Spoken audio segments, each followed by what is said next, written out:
Gleichzeitig ist es aber auch so, dass wir ja Liebe auf verschiedenen Kanälen und auf verschiedene Arten und Weisen empfangen und geben. Das heißt, wenn meine Lieblingsstrategie ist, Liebe zu zeigen, indem ich sage, ich liebe dich, und aber die Worte bei meinem Kind nicht ankommen, weil es Handlungen braucht, dann habe ich im Prinzip nichts gewonnen. Grundsätzlich zeigen wir Liebe in Form von Handlungen. Also wir müssen uns wirklich im Alltag geliebt fühlen. Und die Frage ist, wann fühlen sich die Kinder geliebt?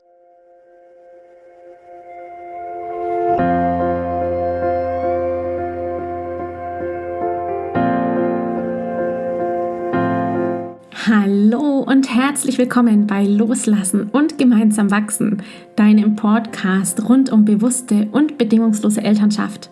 Mein Name ist Manuela Festel, ich bin Mama, Mutmacherin und vor allem Mentorin für achtsame Kommunikation und gewaltfreie Konfliktlösung mit Kindern. Und genau darum geht es auch hier in diesem Podcast.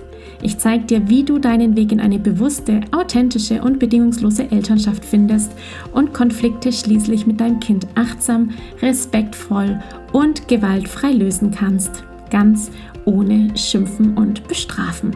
Bist du bereit? Na, dann lass uns loslegen. Hallo, einen wunderschönen guten Tag dir. Ganz herzliche Grüße hier aus dem Studio von Loslassen und gemeinsam wachsen.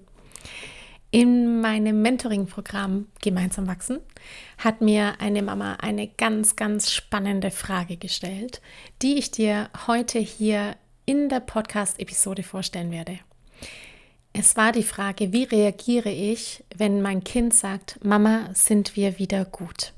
Es geht also heute in der Tiefe um die bedingungslose Liebe und darüber, wie wir Liebe wahrnehmen, wie wir sie spüren und wie wir sie in uns letztendlich aufsaugen und uns geliebt fühlen.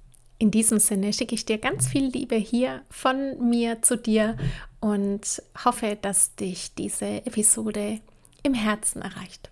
Viel Spaß dabei. Liebe Manuela, meine Frage bezieht sich auf die bedingungslose Elternschaft und Liebe zum Kind, egal was passiert. Wenn eine Situation oder ein Verhalten meiner Ansicht nach nicht in Ordnung war und ich das so kommuniziere oder auch sauer bin, dann kommt es häufiger vor, vor allem bei meiner kleinen Tochter momentan, dass die Kinder danach fragen, Mama, sind wir wieder Freunde? Ich weiß an sich, dass sie den Satz von Oma haben und auch mein Mann sagt das immer mal wieder. Ich mag zum einen schon mal das Wort Freunde nicht, einfach weil ich die Mama bin, aber das ist zweitrangig. Wegen mir geht eher noch die Frage, sind wir wieder gut? Zum anderen stelle ich mir immer wieder die Fragen, ob die Kinder das Gefühl haben, dass sie falsch sind oder ich sie nicht mehr lieb habe. Vielleicht interpretiere ich auch zu viel hinein. Ich antworte immer mit, ja natürlich, wir sind immer Freunde, egal was ist. Ich habe dich auch immer lieb. Trotzdem kommt die Frage immer wieder und ich kann es vielleicht nicht richtig erklären, warum, aber ich mag es einfach nicht. Was sagst du dazu? Was könnte dahinter stecken? Einfach nur die Kontaktsuche, um wieder zueinander zu finden, sich zu vertragen? Oder haben sie wirklich das Gefühl, dass ich sie nicht mehr mag, weil sie dies oder das gemacht haben? Und wie kann ich die Frage resetten? Sabrina, voll schöne Frage. Habe ich bisher noch nie so bekommen, so im Detail. Ich kenne das aber tatsächlich auch, diese Frage, sind wir wieder gut? Also von den Kindern. Das kommt von außen, das kommt meistens nicht von also dieses Wiedergutsein, ja, das haben wir als Kinder selber wieder selbst gehört im Kindergarten, wenn dann irgendwie jemand gesagt hat, komm, jetzt gebt euch die Hände und seid wieder Freunde, ja, das steckt so in uns drin aus der eigenen Erfahrung. Folgendes, die Liebe, ja, die Liebe ist dieses unglaubliche Gefühl, für das wir keine Worte haben. Du liebst deine Kinder unendlich und zwar in jeder Situation, bedingungslos letztendlich. Und was sie da machen, ist, dass sie das bestätigt haben möchten. Sie möchten die Sicherheit und Gewissheit haben, dass sie von dir immer und in jedem Moment geliebt werden. Das ist das eine. Gleichzeitig ist es aber auch so, dass wir ja Liebe auf verschiedenen Kanälen und auf verschiedene Arten und Weisen empfangen und geben.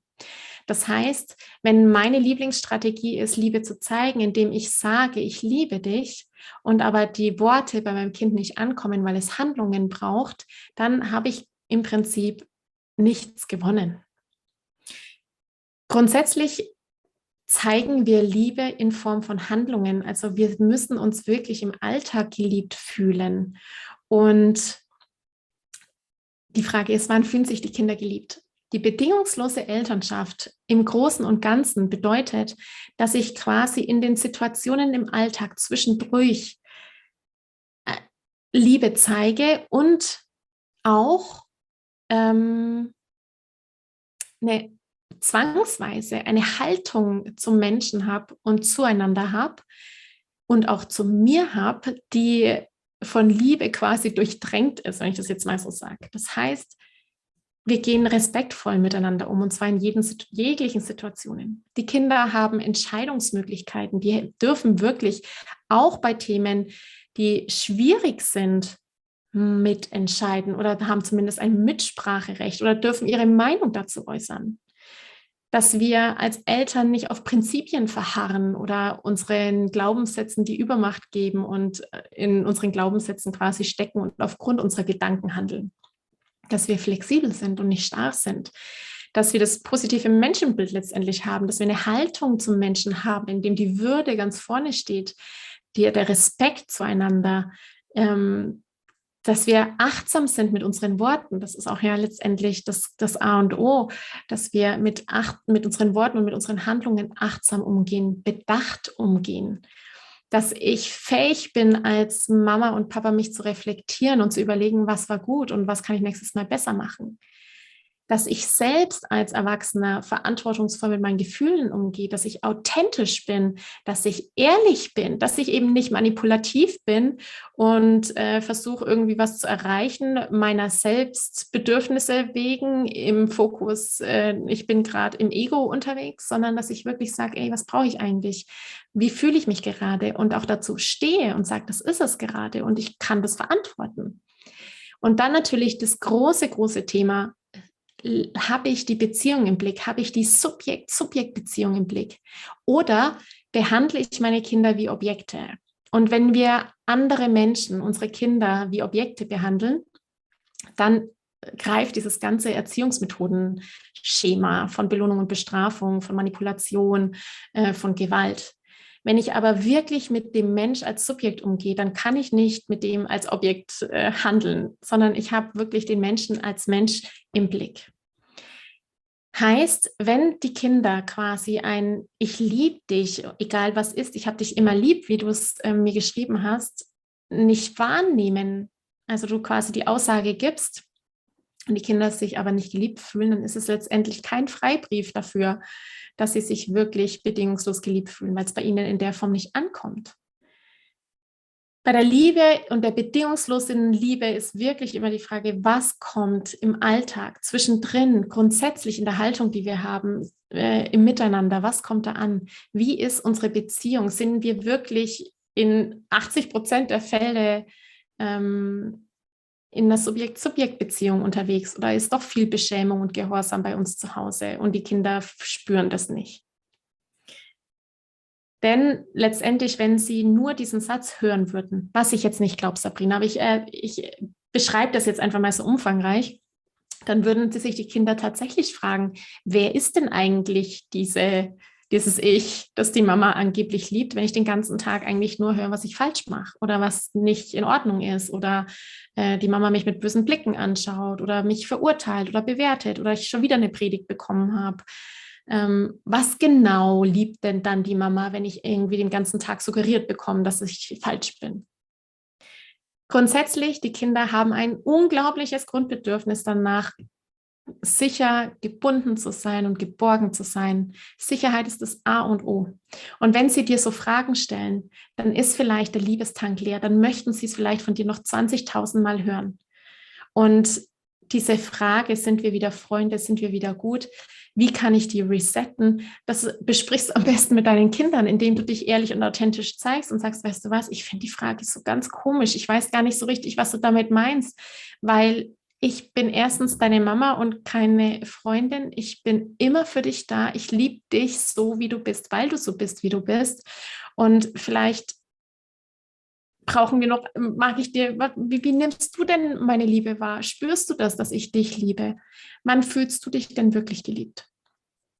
Und ja, manchmal braucht es auch Humor, weißt du, vielleicht ist es auch mal, wenn du das kannst und wenn das zu dir passt, einfach das zu überspitzen auch, ja, diese Frage einfach wirklich zu überspitzen, so im Alltag immer wieder reinzuwerfen. Und sind wir wieder gut?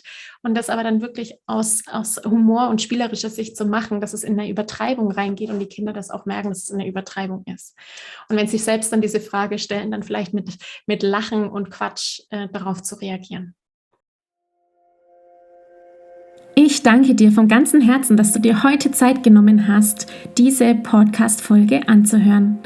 Wenn du noch mehr Impulse, Ideen oder Inspirationen auf deinem ganz persönlichen Weg zur bewussten und bedingungslosen Elternschaft suchst, dann abonniere unbedingt meinen Newsletter oder du folgst mir auf Instagram, Facebook oder Telegram. Eine Frage, die ich außerdem immer wieder bekomme, ist: Manuela, was kann ich machen, konkret, damit mein Kind selbstständig und unabhängig wird? Hier lade ich dich herzlich ein, auf meiner Seite sprachzeichen.de/mit-kindern-sprechen vorbeizuschauen, denn hier findest du meine Vorträge, meine Masterclasses zu unterschiedlichen spezifischen Einzelthemen. Eine davon ist: Ich kann das, wie dein Kind selbstständig und unabhängig wird. In diesem Vortrag geht es vor allem um die 4 Kernbausteine, die Eltern ihren Kindern mitgeben können, damit diese frei werden, sich eigenständig und unabhängig entfalten können, nämlich emotionale Sicherheit, Freiheit, Vertrauen und Authentizität. Wenn dich also diese Fragen quälen, wie kann ich mein Kind unterstützen, Lösungen zu finden, wenn es alleine draußen unterwegs ist, dass es gut alleine zurechtkommt?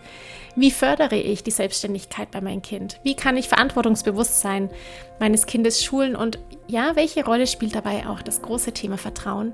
Dann schau doch hier unbedingt mal vorbei. Ich kann das, wie dein Kind selbstständig und unabhängig wird, ist mein Vortrag, meine Masterclass, die du 12 Monate zur Verfügung hast, alle Folien downloaden kannst und außerdem ein Gutschein bekommst in der Höhe von 97 € der Masterclass, die du dann innerhalb der nächsten 6 Monate für ein Einzelcoaching oder natürlich auch für mein Gruppenprogramm Gemeinsam wachsen anrechnen lassen kannst. Wenn auch du mal eine Frage stellen möchtest, dann komm am besten auf meine Warteliste von Gemeinsam wachsen, meinem 12-wöchigen Mentoring-Programm von der Wut zu Respekt und liebevollen Eltern-Kind-Kommunikation. Das findest du unter sprachzeichen.de/gemeinsam-wachsen-Warteliste. Wenn dir die Folge gefallen hat, freue ich mich natürlich riesig über einen Kommentar und natürlich, wenn du die Folge bei deinen Freunden und Freundinnen teilst und meinen Podcast abonnierst. Jetzt wünsche ich dir aber alles Gute. Wir hören uns sicherlich bald. Viele liebe Grüße. Ciao, ciao.